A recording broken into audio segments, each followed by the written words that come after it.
let me know when you get them. What shoot? Light them all up. 002 traffic, 260. Come on, fire. Hey, Roger. Keep shoot. Keep shoot.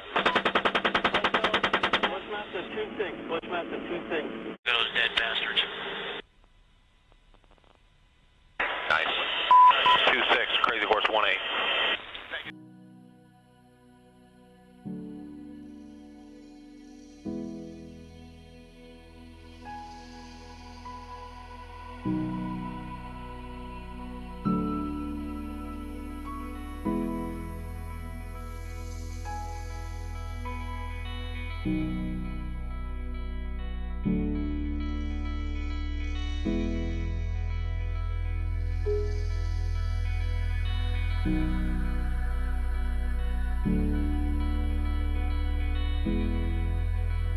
Julian Assange is the founder and publisher of WikiLeaks. He is an Australian citizen who is currently incarcerated in Belmarsh Prison in London, awaiting the second phase of his extradition hearing. If extradited to the United States, he faces 175 years in a U.S. federal prison. His grave offense? In 2010, WikiLeaks released nearly 470,000 documents revealing U.S. war crimes in Iraq and Afghanistan, the torture program at Guantanamo Bay, and the damaging nature of U.S. relationships with international allies. I mean, for you to receive that volume of documentation suggests that there must be something of a rebellion going on within the system. Yes, I mean, it's the one hopeful thing is in fact there are good people in the US military, and some of those people have had enough. It's sort of another way of being a conscientious objector, and in fact arguably a far more powerful way of objecting to the war. Julian Assange is facing 18 charges, 17 of which are filed under the Espionage Act. 1 count of conspiracy to receive national defense information, 7 counts of obtaining national defense information, 9 counts of disclosure of national defense information, and 1 count of conspiracy to commit computer intrusion. But who is Julian Assange? And how did we reach the point where a multi-award-winning journalist is charged with 18 different felonies?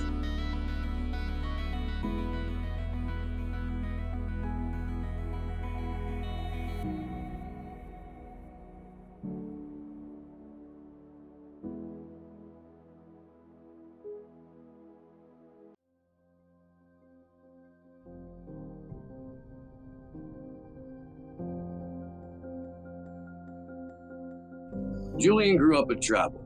His parents were both in the theater, which led them to move frequently and attend multiple schools throughout his childhood. He remarks on this era as one out of Tom Sawyer, riding horses, exploring caves, fishing, diving, and riding his motorcycle.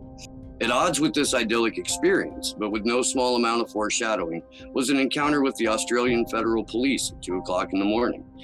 Julian, his mother, and a courier were bringing information out of a secret British nuclear test site in the outback. According to Julian, the officer told his mom, "It could be said that you're an unfit mother to be keeping such company at 2 a.m., and that she had better stay out of politics if she didn't want to hear such things." Julian's natural curiosity met computers, and it became a powerful tool for him to explore his thirst for knowledge. He said Australia was a very provincial place before the internet, and it was a great delight to be able to get out intellectually into the wider world, to tunnel through it and understand it. By 15, Julian had become a gifted computer programmer and used his expertise to access information which was locked away from the general public. At 17, he ran his first online information sharing outlet. He recalls, "When the group I found was raided by the federal police, it was a big operation. But I thought that I needed to share this wealth that I had discovered about the world with people, to give knowledge to people." In identifying this need, he helped to build one of the first internet service providers in Australia, which gave many Australians, for the first time, at no cost, access to the World Wide Web.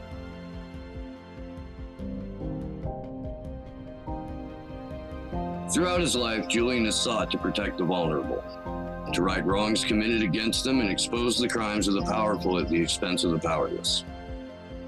It has been revealed in a Melbourne court that WikiLeaks founder Julian Assange once helped Victoria Police in 2 investigations into child pornography. He provided expert technical advice and support to assist in the prosecution of people suspected of involvement in pornography offenses on the internet. In 1993, when Mr. Assange was in his early 20s, he provided assistance to investigators from the Victoria Police Child Exploitation Unit. Mr. Assange's participation was concluded in the mid-90s. He's not aware of the ultimate outcomes of the operations, but he understands that his technical expertise was of value to the investigations.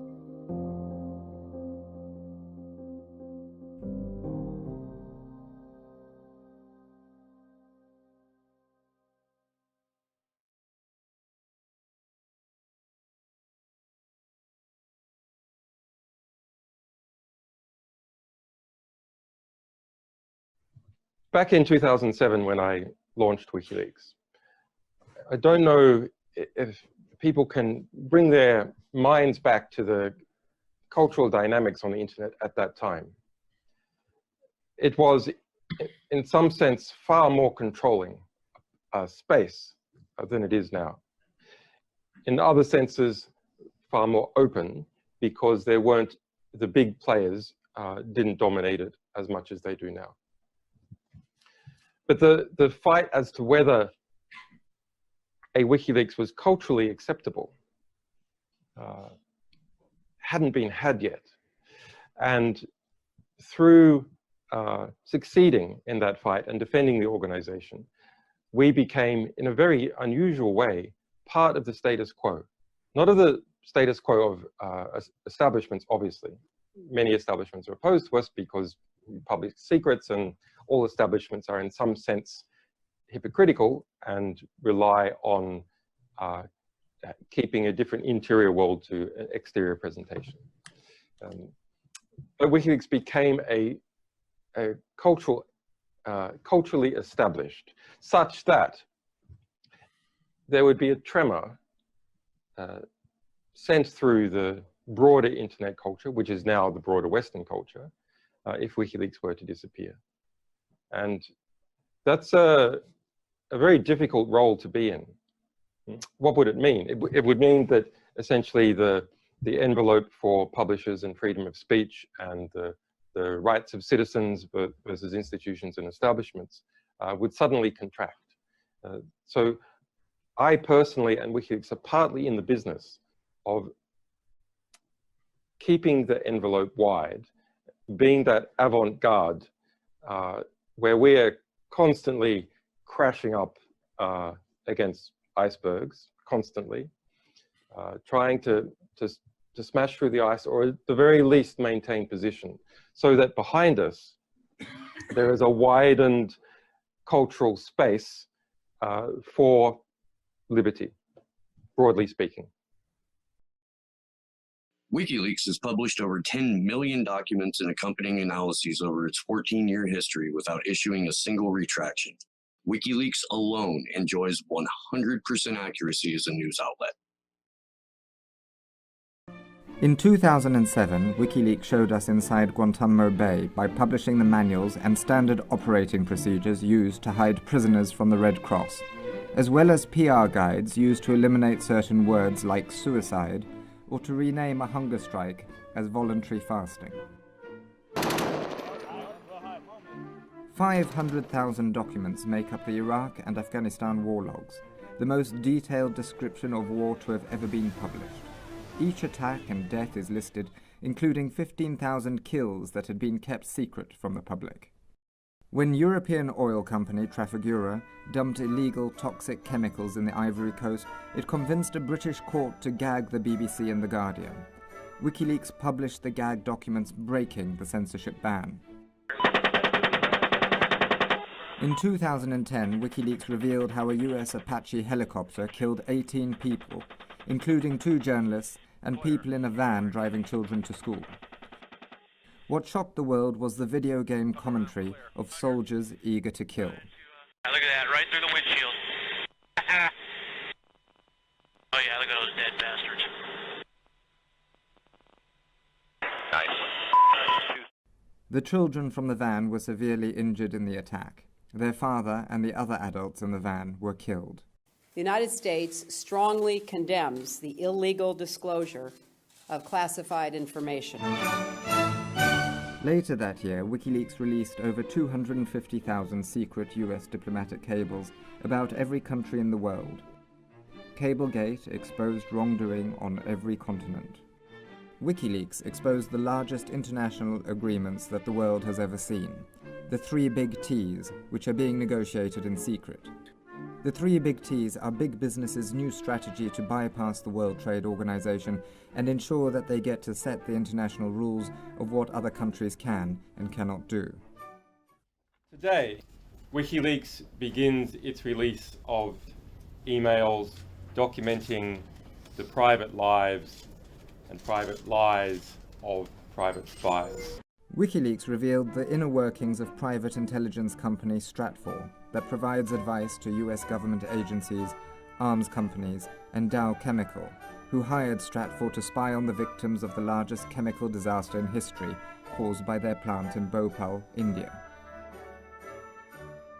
With the 2.3 million emails published in the Syria files, including the emails of its head of state Bashar al-Assad, WikiLeaks revealed the true nature of the Syrian elite. The Syria files also shed light on how Western companies profited from Syria by breaching sanctions. WikiLeaks revealed the US National Security Agency's spying on world leaders, including Chancellor Angela Merkel of Germany and the UN Secretary-General Ban Ki-moon, the last 3 French presidents, and President Berlusconi of Italy. Finally, coming in at number 10 are the emails of the US Democratic National Committee, which showed how the DNC undemocratically and illicitly stacked the deck against Bernie Sanders. As a result of those leaks, the DNC's 5 top heads rolled.